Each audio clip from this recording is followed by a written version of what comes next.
I've been waiting for weeks, and it's finally here. Mag 25 casting pot in the 50th edition relearning book from Lyman just came from FedEx. I figured I'd share the unboxing with you guys.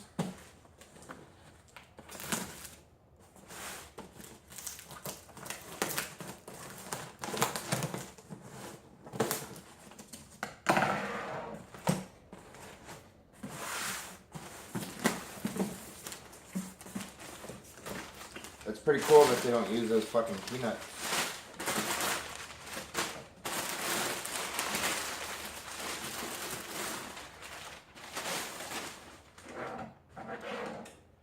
For those of you who are planning on ordering something from Lyman like this, I should tell you, the FedEx guy told me that you have to be 21 or over to accept the package. And if I would not have answered the door, if my dogs would not have barked, he would have taken it back. Whereas a normal package, USPS or UPS will just leave it at your door. FedEx says, nope, fuck you. You're not awake, you don't get your shit. But FedEx got here at 11:50. UPS doesn't get here till like 6:30, 7 p.m. So I give them props on that. Okay, so it comes with a sticker, and that's fucking badass. You got a shipping invoice. And save $10 on a 1-year NRA membership card. But who really gives a fuck? I'm gonna pay all that money for a sticker. That's fucking awesome. I can't wait to read this book. So there it is, the 50th edition. Should probably get a razor.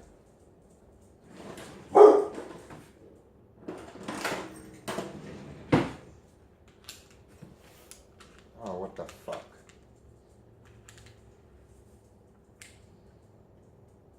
And there's no extra blades in this bitch. Great.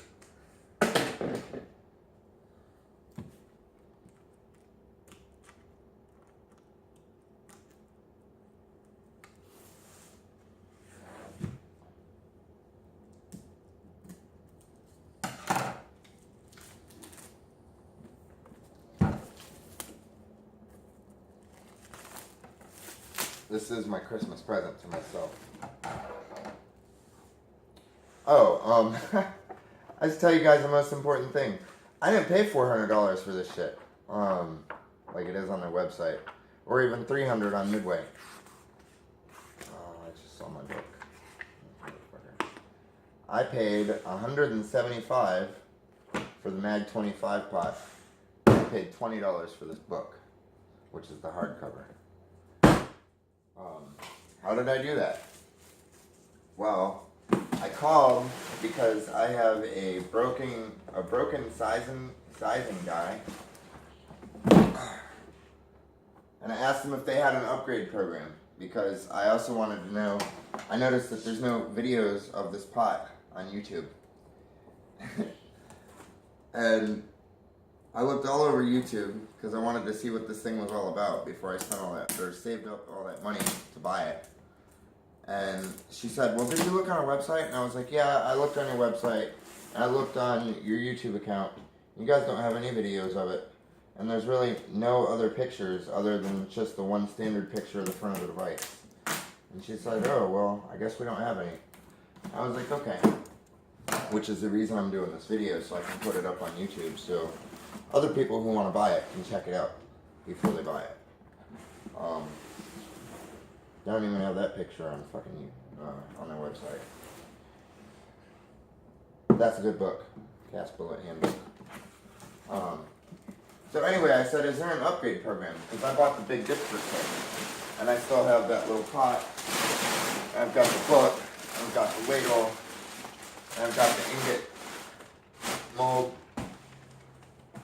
And she said, actually, there is. For $175, this Mag 25 can be yours. And I said, well, what do I have to do? Do I have to get you guys my receipt from Midway USA to show you that I bought it, and she said no, it works with the honor system. You just tell them that you have it. They go by your word, and they give you this fucking awesome ass pot for 175 bucks.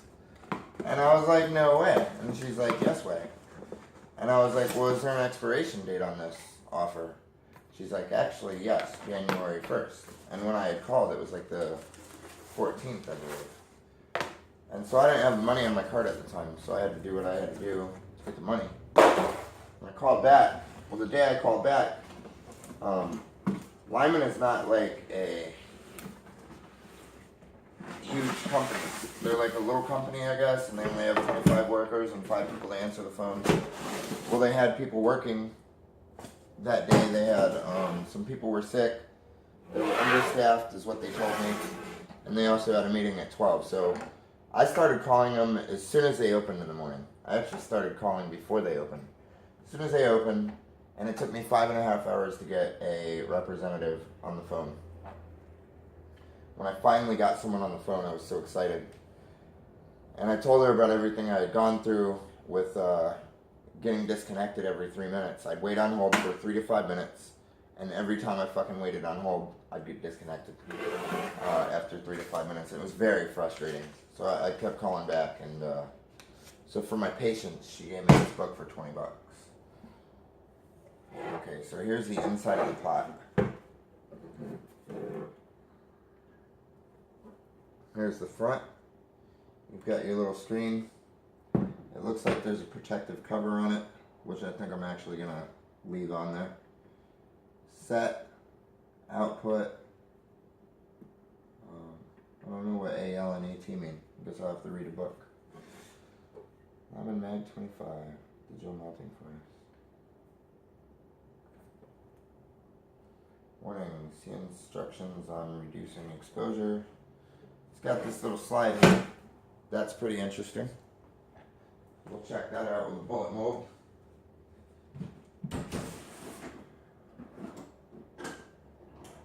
Pretty sure it'll be the same fucking size. I'll check it anyway.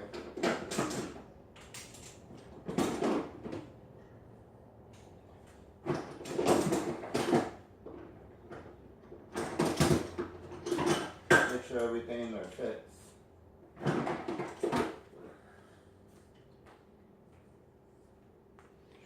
Okay. Got a mold from every manufacturer here. We've got a Lyman, an RCBS, a Lee, and a Seiko. Oh no, wait. I'm sorry. This is a fucking Lee. This is a Lee 44 mag hollow point mold, which is pretty cool. But the reason I want to test it is because it's got this thing on the bottom. And that goes right in there. Got an adjustable slider so you can get it further back. Actually, this does not go right in there. So the hollow point mold sucks for this pot. You gotta be a little more careful with that. Is this the Seiko or the RCBS? Lyman. There's an older 38 hollow point mold, and that slides right in there. And that's the pour spout right there. It's right at the front. That's pretty interesting. We've got a Lyman 38 357 mold. Dual cavity. That slides right in there. Standard Lee mold. Slides right in there, but as you can see, it's very loose. The pot was not designed for Lee molds, apparently. Which is good, because I only own those two. Sold all my other ones. The RCBS slides right in there as well.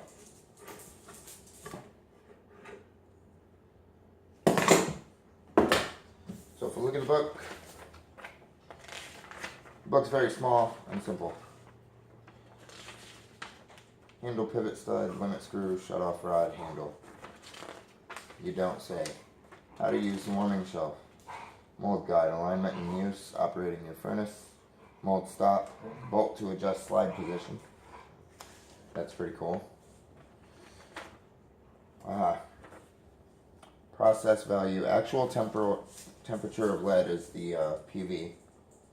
The SV is the set value that the furnace is set for. These buttons are not used. Isn't that interesting? The set and minus aren't used. Okay. Down reduces the temperature. Up increases the temperature. You don't say. That's incredible, isn't it? Okay. So, I'm looking at this little thing. There's no assembly instructions. Like, it doesn't tell you. You notice there's this little rod on here. It doesn't tell you where to screw that into. On here, they don't even show it in the fucking picture.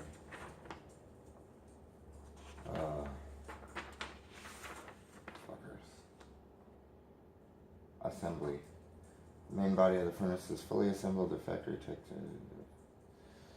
to facilitate packaging. The shut-off rod operating handle has not been installed, and you must do so prior to using your furnace. To attach the handle, slide the shut-off rod through the hole in the alignment plate.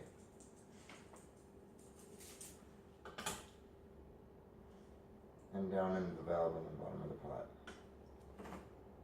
Yep.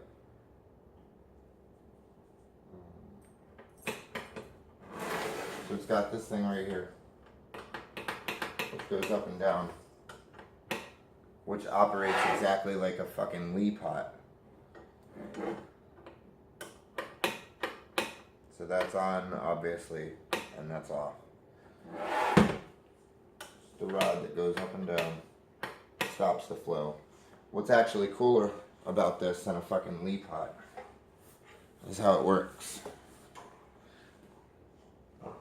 So I don't know if you can see it, but you've got the hole in the bottom now, whereas the Lee pot, like the Pro 420 pot, or even the standard bottom pour pot they have, the little one with the 10-pound capacity, it's just got a rounded tip, and that plugs off the very point of the hole, which is a terrible design because you can get contaminants stuck in there if you have contaminated lead.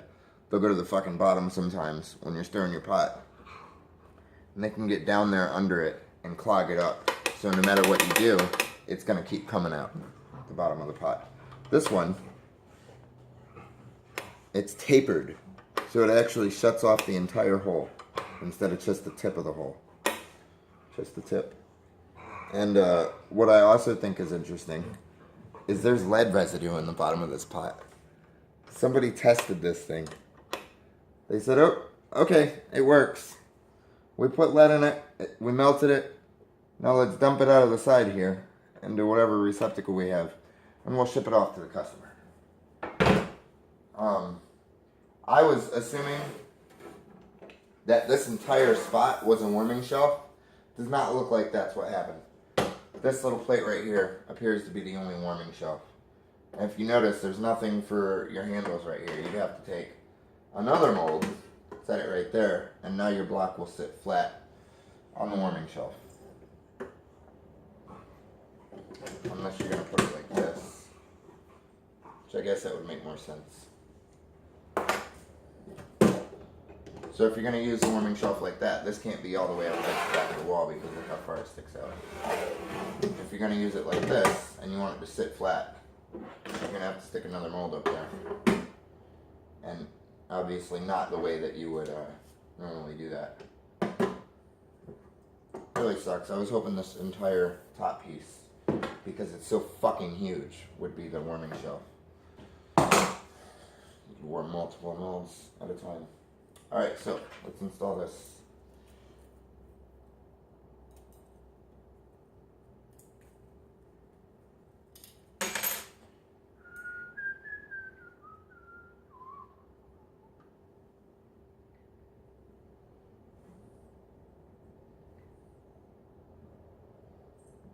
Well, they've got that screwed in there pretty good. So you're going to need a flathead screwdriver,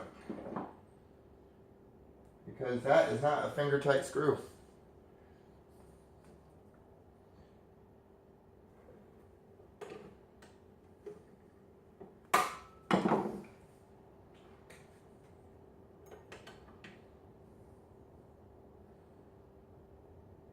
I don't know what the fuck this little metal thing's for. Where it goes or anything. I didn't design this pot, and there's absolutely no YouTube videos on this pot. So, and that little metal thing's not in the fucking book. So I have nothing to look at for reference.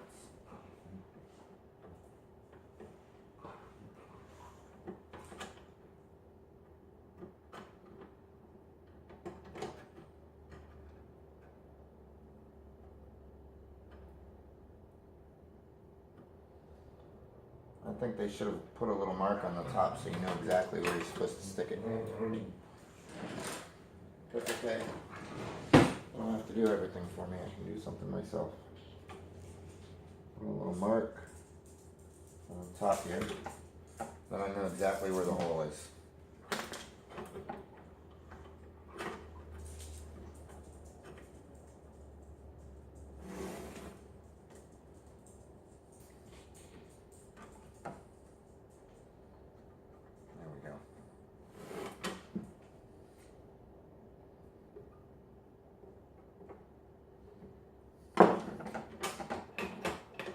That works.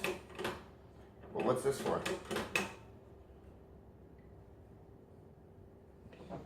Is that there just to keep your mold from falling on the pot? Nope. It's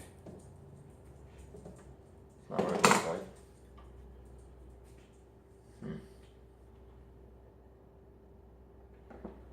How does this adjustment screw work?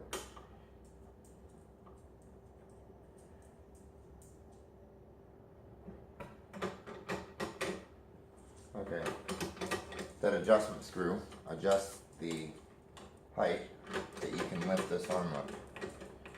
So if you want heavy flow, or if you want light flow, you adjust it here. Further out you go, the further up you can go with the rod. But it really only needs to go about that far up is what it looks like for maximum pour.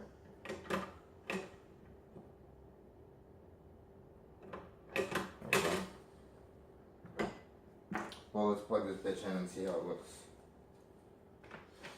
Red on the top, green on the bottom is what the box shows.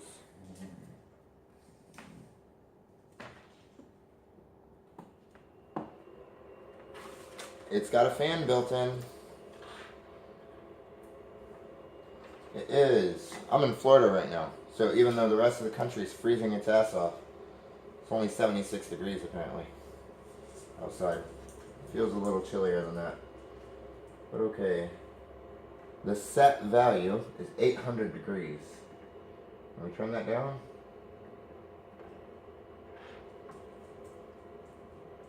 Oh, that's right. It said these two buttons aren't used. There we go. Okay, you press it. Or if I press and hold it. Press and hold it, nothing happens. If you hit it a bunch of times, it starts moving up.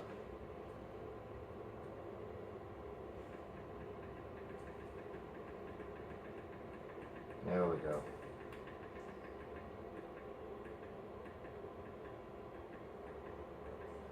Now it's moving with every touch of the button.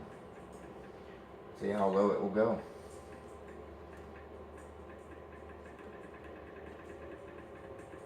I don't know if you guys can see this, but we're at 350 right now. Which is crazy because, you know, you gotta be at a much higher temperature to melt lead. We can set it all the way down to 0.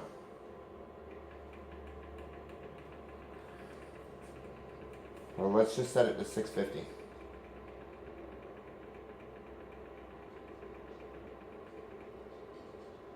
You can't hold it to make it go up. You gotta just keep hitting it.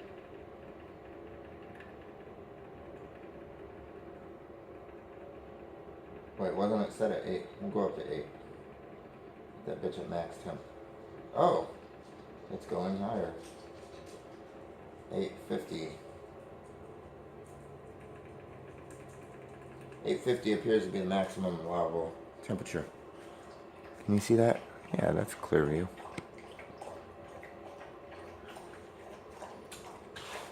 I get this set from Old Deck.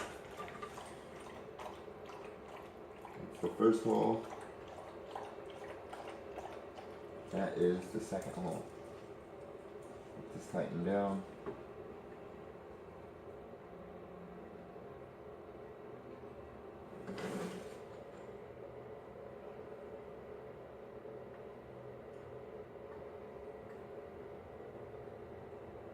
Should be pretty badass right there.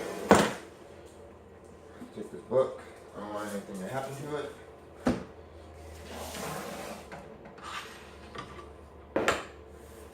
It's getting hot. It's getting hot quick. It's the fastest I've ever seen a fucking pot heat up, to be honest.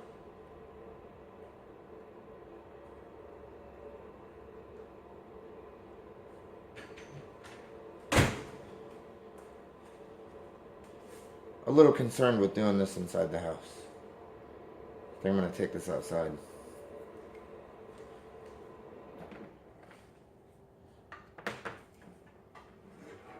Forgot there's lead residue already in the pot.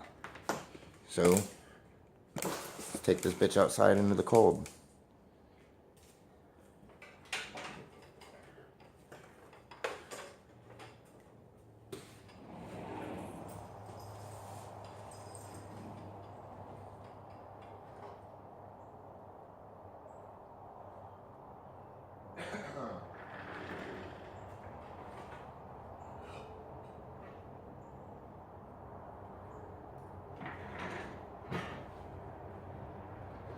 I'm so not prepared for a YouTube video out there.